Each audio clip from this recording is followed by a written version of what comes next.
You were standing in the garden, maybe near the lavender, maybe by the open window where the sun comes in late afternoon. You weren't trying to make anything happen. You were just there. And then it landed on you, on the back of your hand, on your shoulder, on the edge of a sleeve, a hat brim, a finger. And it stayed, not for a half second the way an insect usually does, but for seconds, long enough that you stopped breathing, long enough that you thought, very quietly, "Don't move." You probably told someone afterward, and whoever you told either smiled the way people smile when they think you're being sentimental, or they got very still and said, "I know exactly what you mean." This video is for the second kind of person, and for the first kind too, if they're willing to listen. Welcome back to Backyard Butterfly Mind. If you're new here, subscribe before you go, because what you're about to learn will change the way you think about every butterfly that has ever come close to you in your life. Today, I want to tell you what is actually happening, physiologically, neurologically, behaviorally, when a wild butterfly chooses to land on a human being. Not the folklore version, not the social media version, the real one. Drawn from the work of researchers who have spent decades watching this exact thing happen and asking why. We are going to walk through 8 specific things that occur in those few seconds when a butterfly is on your skin. What it is doing, what it is sensing, what it is in its own particular way deciding.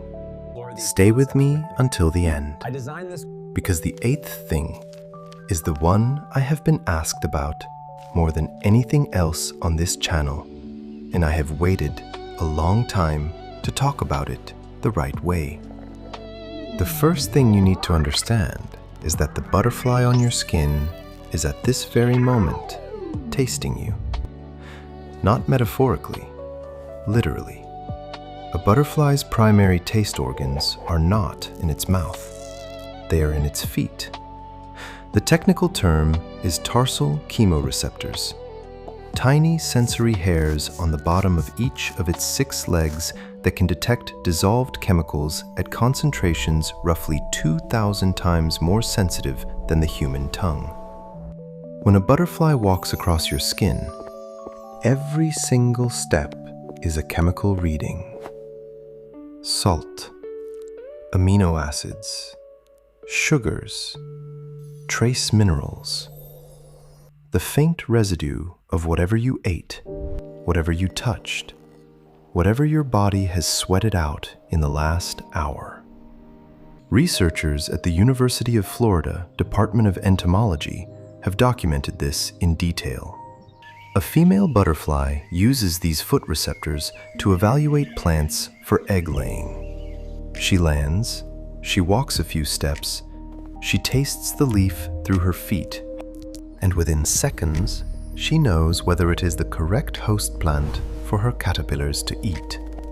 When she lands on you, she is doing the same thing. She is reading your skin chemistry the way you might read a label on a jar. And what she is mostly looking for is salt. Sodium is one of the rarest nutrients in a butterfly's diet. Nectar contains almost none of it. Male butterflies in particular, and this is well documented in research published by the Xerces Society for Invertebrate Conservation, actively seek out sodium because they transfer it to females during mating, where it becomes part of the chemistry of egg development. This behavior even has a name. Entomologists call it puddling. You will see it on muddy trails, on damp sand near rivers, on the rim of an evaporating puddle in July. Dozens of butterflies, wings half open, drinking minerals from the wet ground. Your skin, on a warm afternoon, is essentially a small, walking, salt-rich puddle. And the butterfly knows it. The second thing happening is harder to measure, but more important to understand. A wild butterfly's default response to a creature your size should be flight. You are roughly 40,000 times larger than it is. Your shadow alone, passing across a flower, is enough to send most butterflies in a flicker of motion to the next bush. The fact that one has chosen to land on you and to stay means its threat assessment system has, at least temporarily, turned off. Dr. Adriana Briscoe, a vision researcher at the University of California, Irvine, has spent much of her career studying how butterflies see. Her lab's work, particularly on heliconius butterflies, has shown that butterflies have some of the most sophisticated color vision in the animal kingdom. They can see ultraviolet light, polarized light, and shades of color that no human will ever perceive. When a butterfly lands on you and looks toward your face, it is genuinely looking at you. Not at a vague shape, at you. What it sees is not what your friend sees when they look at you. It sees the ultraviolet patterns in the cotton of your shirt. It sees your skin in colors you do not have names for. It sees the warmth coming off your body in a way closer to feeling than seeing. And it has decided, with whatever process passes for decision in a brain the size of a poppy seed, this one is safe. If the butterfly stays on you for more than a few seconds, especially in summer, especially when you have been outside in the heat, there is a very good chance it has begun to drink. What it is drinking is your sweat. A butterfly's mouth is not really a mouth in the way we picture one. It is a proboscis, a long, coiled, hollow tube that it can extend like a drinking straw and retract like a watch spring. When a butterfly lands on a flower, the proboscis uncoils to reach into the nectar tube. When a butterfly lands on a person and finds the right combination of moisture and minerals, the proboscis sometimes uncoils onto the skin. You may not feel it. The touch is lighter than a single human hair. But if you watch closely, you will see the coiled tube unspool and press flat against your hand or arm. A reader named Margaret, from a small town in southern Indiana, wrote to me last August about an afternoon in her backyard during the worst heat of the summer. She had been watering her zinnias and stopped to rest on the porch step. A tiger swallowtail, the big yellow and black one with the long tails on the hind wings, landed on the inside of her wrist and stayed there for almost 4 minutes. She said she watched its proboscis unroll and touch her skin where her sweat had pooled, and she sat there so still that her legs went numb. She said it was the closest she had felt to her late husband, who had loved butterflies, in the 7 years since he had died. She said she wasn't claiming anything. She just wanted to tell someone. I am telling you because this happens far more than people realize, and almost no one talks about it. Here is something most people never consider. Butterflies are cold-blooded. They cannot generate their own body heat. To fly, their flight muscles need to be at a temperature of roughly 85 degrees Fahrenheit, about 30 degrees Celsius. And on a cool morning, or in the shade, or after a long flight, they are often below that threshold. So, they bask. They open their wings to catch sunlight. They press themselves flat against warm stones, warm tree trunks, warm fence rails, and sometimes warm humans. It sounds backwards, but the butterfly that lands on your shoulder on a cool September morning may not be coming for the salt or for the moisture at all. It may be using you as a heat source. Your normal body temperature, 98.6 degrees Fahrenheit, is significantly warmer than the air around you on most days a butterfly is flying. To a creature whose flight depends on solar geometry and thermal mass, you are essentially a portable rock that radiates heat all day long. There is something humbling about that. The butterfly on your sleeve is not being affectionate in the way we mean affection. It is also not being random. It has, in its own way, used you.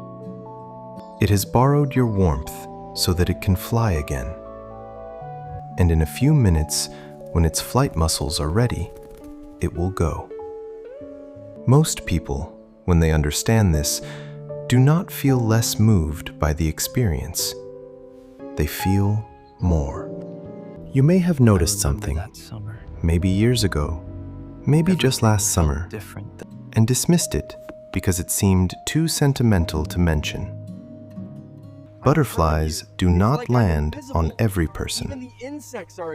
You can stand next to someone in the same garden, in the same light, wearing similar clothes, and a butterfly will move past them and land on you, or the reverse. And it is rarely random.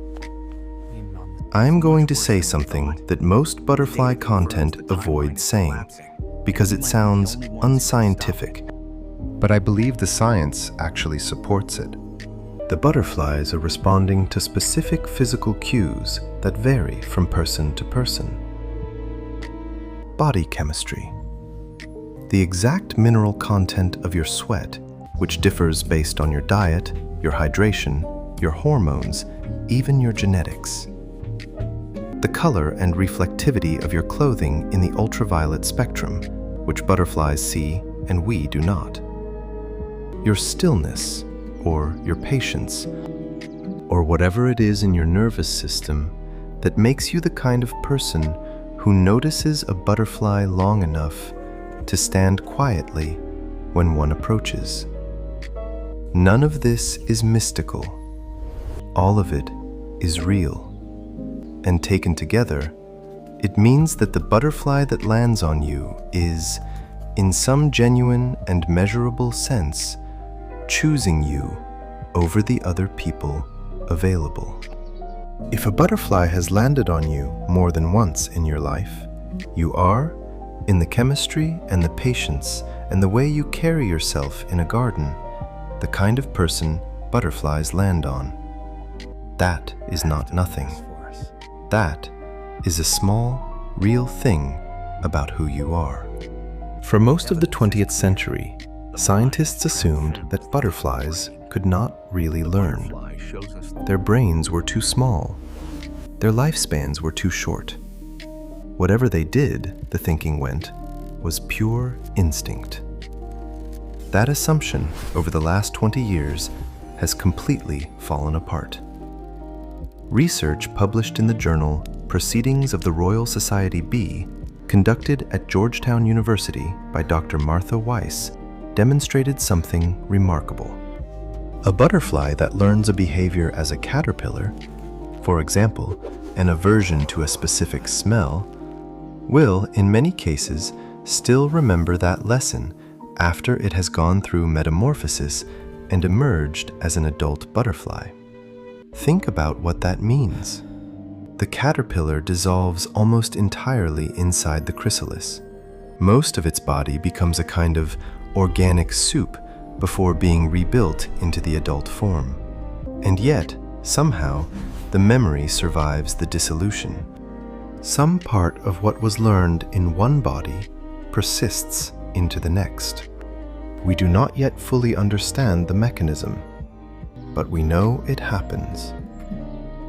So when a butterfly lands on a particular spot, in a particular garden, on a particular person it has encountered before, the possibility that it remembers the salt, the warmth, the safety of that location, is no longer something we can dismiss. The science is now on the side of memory. The science is now on the side of the people who always suspected that a butterfly knew where it was. The butterfly on your hand has, in most cases, a very short life ahead of it. The average summer generation butterfly of most North American species lives between 2 and 4 weeks as an adult. Some live only days. The painted lady, common in gardens across the United States, averages about 15 to 29 days of adult life. The common buckeye, perhaps 10 weeks at the outside. But there is one extraordinary exception, and you have probably met it: the monarch. The monarchs that emerge in the late summer and early fall in the northern United States and southern Canada are biologically different from the ones that emerged in June. They are part of what scientists call the supergeneration. Dr. Stephen Reppert and his lab at the University of Massachusetts Amherst spent more than 15 years working out how this generation finds its way to a small cluster of mountains in central Mexico, a place none of them has ever been. Using a sun compass tied to a circadian clock in their antennae, calibrated against the Earth's magnetic field. These late-season monarchs live up to 8 or 9 months. They fly 2,000 miles or more. And the one that lands on your shoulder in October, in a backyard in Ohio or Pennsylvania or North Carolina, is going to Mexico. Let that sit for a moment. The creature on your hand has navigated by the sun, by the stars, by a magnetic sense we are only beginning to understand. It has crossed highways and storms and cities. It has in its body a route map inherited from ancestors it never met. And in the middle of all of that, it stopped on you. You were a way station on a journey that began before you were born and will end in a forest you will never see. I saved this one for last because I knew, when I started writing this video, that I would have to be careful with it, and I want to be careful with it now. If you have lost someone, a parent, a spouse, a child, a friend who knew you in a way no one else has known you since, you may have already had this experience. A butterfly came. It came at a moment that did not feel like coincidence. It came at the funeral, or the day you scattered the ashes, or the first morning of the first summer they were no longer there, or on the porch where they used to sit with their coffee. And it stayed long enough that you understood, without anyone telling you, that you were being visited. I want to tell you what the science says and what the science does not say, and what I personally think about the space between those two things. The science says that butterflies, particularly monarchs, have been deeply tied in human cultures across the world to the souls of the dead for thousands of years. The Greek word for butterfly, psyche, is the same word the Greeks used for soul. The Aztec and later Mexica peoples believed that the monarchs that arrived in central Mexico every November were the returning spirits of warriors and ancestors, and the timing of that migration aligns almost exactly with the days we now call Dia de los Muertos. The Cherokee, the Blackfoot, the Irish, the Japanese, independent cultures that never spoke to each other, arrived at the same association. Butterfly equals soul. Butterfly equals returning. Butterfly equals the one who has gone, briefly coming back. The science does not say that this is true, but the science also does not say that it is false. The science is, on this question, silent. What I will tell you is this. A woman named Eleanor wrote to me from a small town outside Charleston, South Carolina, 3 months after her son died. She was 47 years old. He had been 22. She wrote that on the morning of his memorial service, before anyone had arrived, she went out to her garden alone. A monarch. And monarchs are not common in her area in that particular week of the year, landed on the bench where her son used to sit when he came home from college. It opened and closed its wings 4 times, and then it lifted off and flew over the fence. She did not write to ask me what it meant.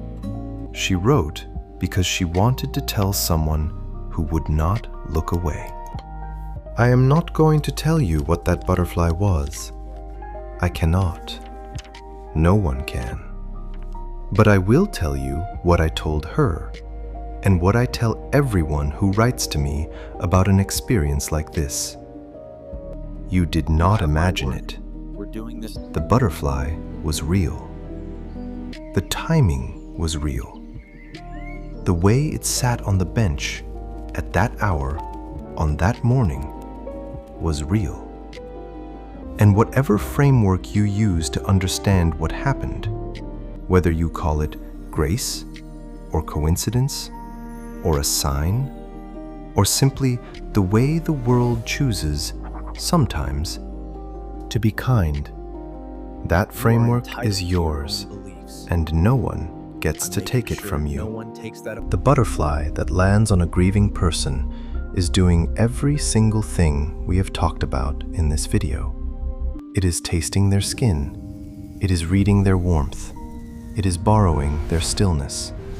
It is choosing them over the other people in the garden because on that morning, their chemistry, their quietness, their willingness to not move made them the right place to land. Whether something else is also happening, something older than chemistry, something we do not yet have instruments to measure, is a question I do not believe science has finished asking. What I know is this. Butterflies have been landing on humans for as long as there have been humans to land on. They were doing it in the gardens of the people who built the pyramids. They were doing it in the hands of children who lived and died before any of us were born. They will be doing it long after we are gone, on the hands of people we will never meet, in gardens that do not exist yet. And every single time it happens, it is one of the small, ordinary, world-old miracles that this life, which is mostly hard and mostly quick and mostly forgotten, still makes room for. If a butterfly has ever landed on you, you were chosen. By chemistry, by warmth, by stillness, by the long thread of evolution that brought you and that small creature into the same square foot of garden at the same second of the same afternoon. And maybe, by something else as well. You get to decide what you do with that.